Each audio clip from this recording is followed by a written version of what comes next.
Let's talk a little bit deeper about the limiting beliefs that often develop to protect us.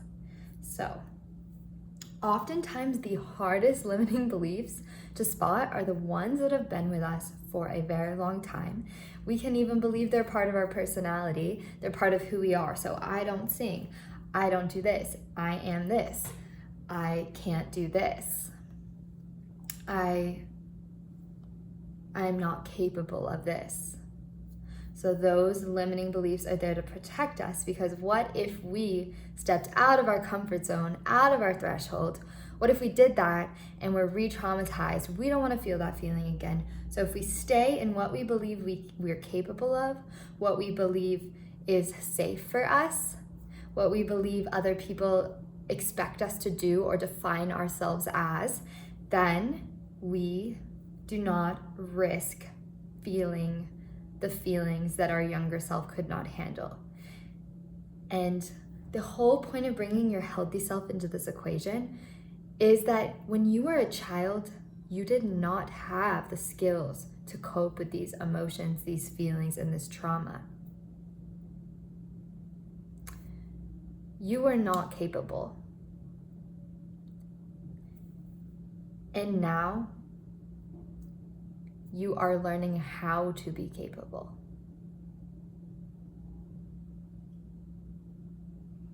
That is the difference. That is why you can tell your inner child it is safe, because you're creating a foundation. Because those emotions were too big for a 10-year-old or a 5-year-old or a 3-year-old or a 15-year-old or a 17-year-old with no support. But how you curate your life, the skills that you learn, the healthy choices that you make, these are all in service to your inner child, to your traumatized part, so that they know, I've got you. And this is love, right? This is the love that they were looking for in that moment. What did they need back then? What did they need that they did not receive? And how can you learn to be the person that can give that to them? How can you develop the skills?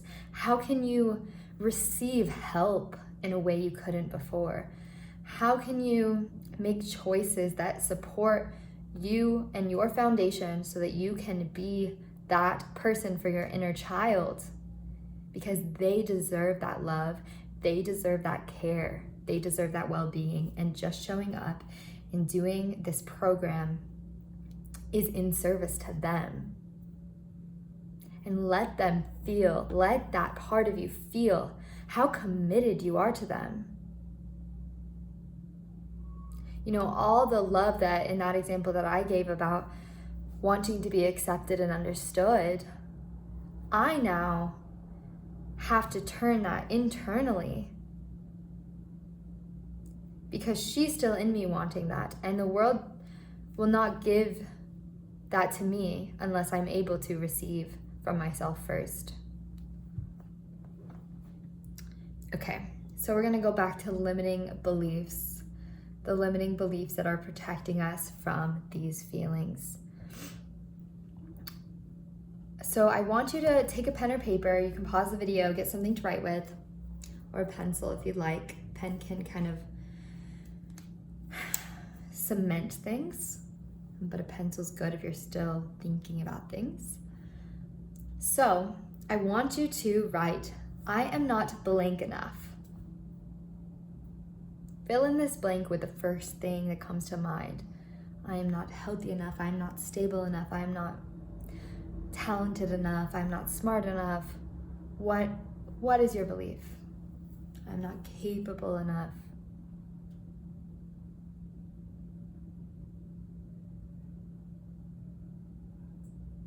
And now I want you to think back to when this belief first arose.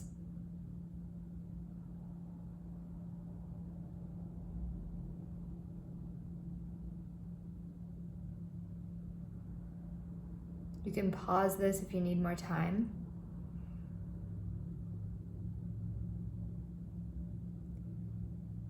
It doesn't have to be the earliest time if you can't access that, but think about a time where this was present. And how did you feel in that moment? What feelings came up?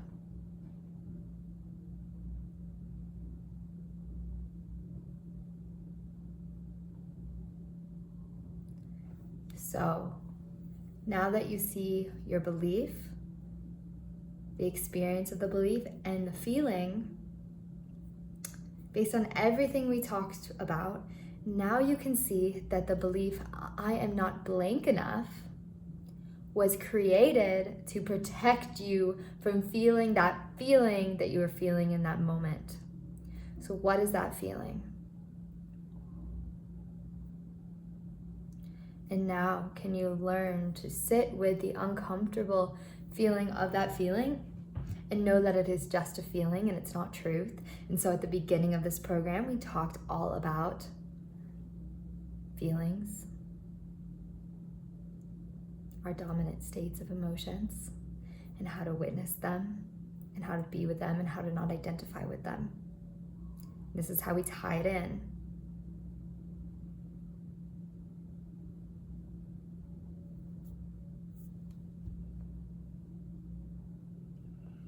So we're talking about all this from our trauma, but how we see how this can operate in our daily life, right? How we can keep ourselves small. And I want to go beyond healed, right? I want to go beyond, okay, I'm working with my triggers. I feel capable of handling these triggers. I see how I've been protecting myself.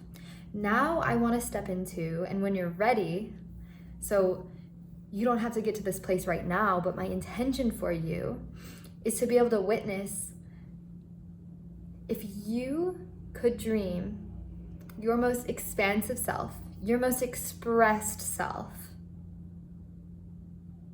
what would they look like? What would they be doing? What would they have overcome? How would they be spending their time? Because these limiting beliefs, these feelings, these are the only things stopping you from stepping outside of your comfort zone even more. And so you're gonna step out and feel more healed. You're gonna step out and feel more capable. And eventually, you're gonna start stepping out not just on behalf of your inner child and healed self, but as an expression, as an expansion, as these comfort zones that you never even let yourself believe you were capable of, because you don't have limits anymore. And because you're in service to your inner child who has dreams, big dreams, I guarantee you, once you remove the fear of feeling any of those feelings, you give yourself permission to listen again to your inner child's dream, because your inner child is the creator, the creatress. You align with creation energy. You align with what you are meant to bring through you, things you never thought possible. And I'm speaking all of this into you now. You can. You have the tools. You will continue developing the tools to heal in a way that you never knew you could heal. And from there, if you choose, you can choose to become an even more expansive version of yourself and to achieve the dreams you never even let yourself dream of, because it was too scary to step outside of any sort of bubble. And you'll begin to see outside of the bubble. And you can recognize when that voice is trying to protect you from stepping outside of that bubble. So I was sick with my health issues for over a year and a half. Very sick. I was coming out of trauma. I was protecting myself. My body was protecting me. My body was not ready to speak out, to help hundreds of people. My body needed time. I was scared.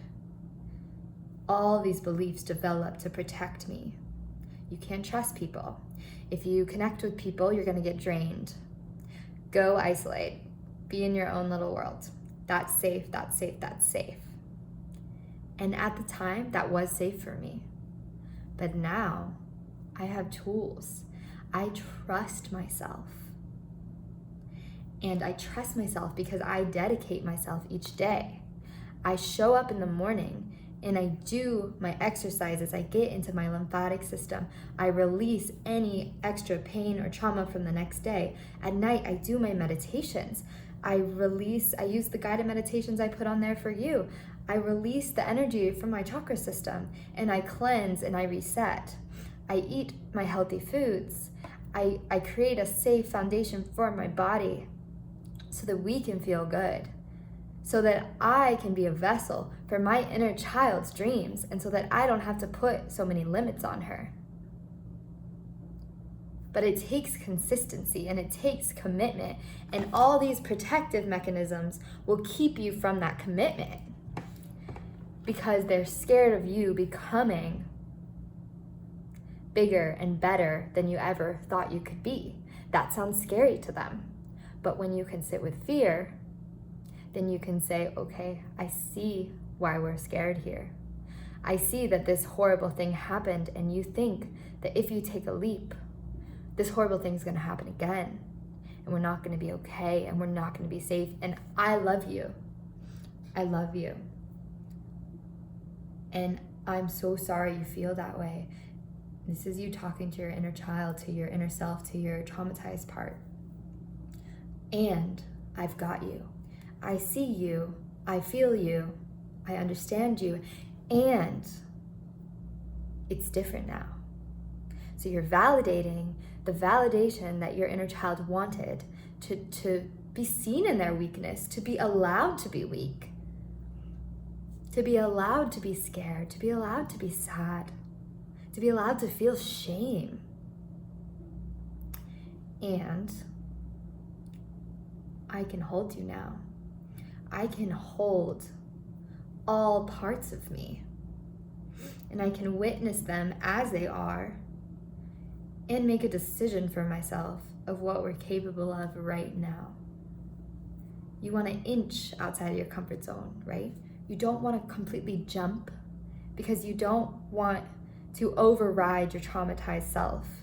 You don't want to overwhelm them so much that they are like, oh no, we're feeling this feeling again, it's too much for me and I don't know how to handle it, and you stop identifying with your healthy self and now you're so in your traumatized self and it's too much. You want to take baby steps.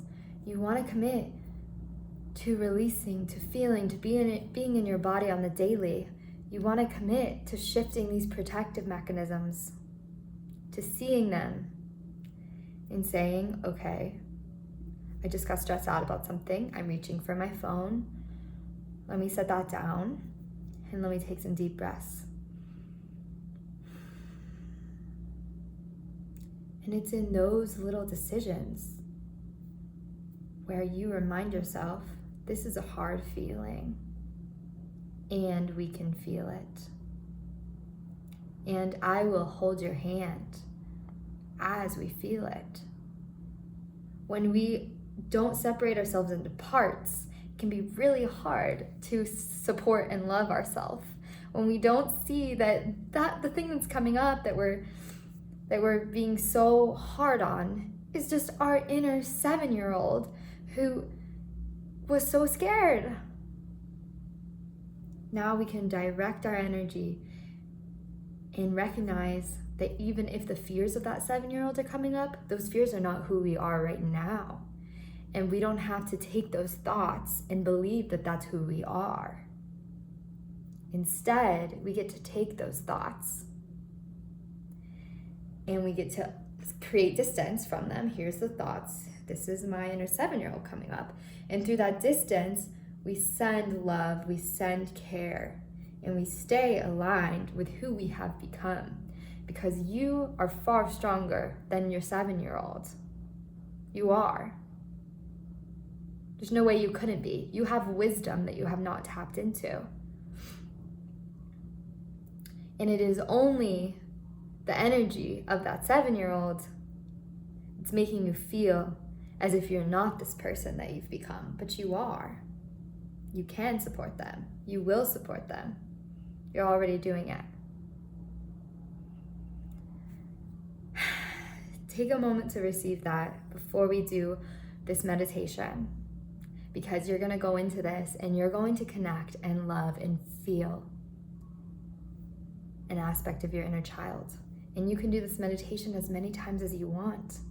And you can reconnect with all different ages, all different parts of yourself, and hug them and love them and give them what they need. And you don't have to be perfect for them. You don't have to have it all figured out. You don't have to know how to 100% support them. They just have to know that you're willing to. It's the intention that counts. You don't have to have it all figured out to be enough. You don't have to figure it all out to support yourself. That is the whole point. This is not easy.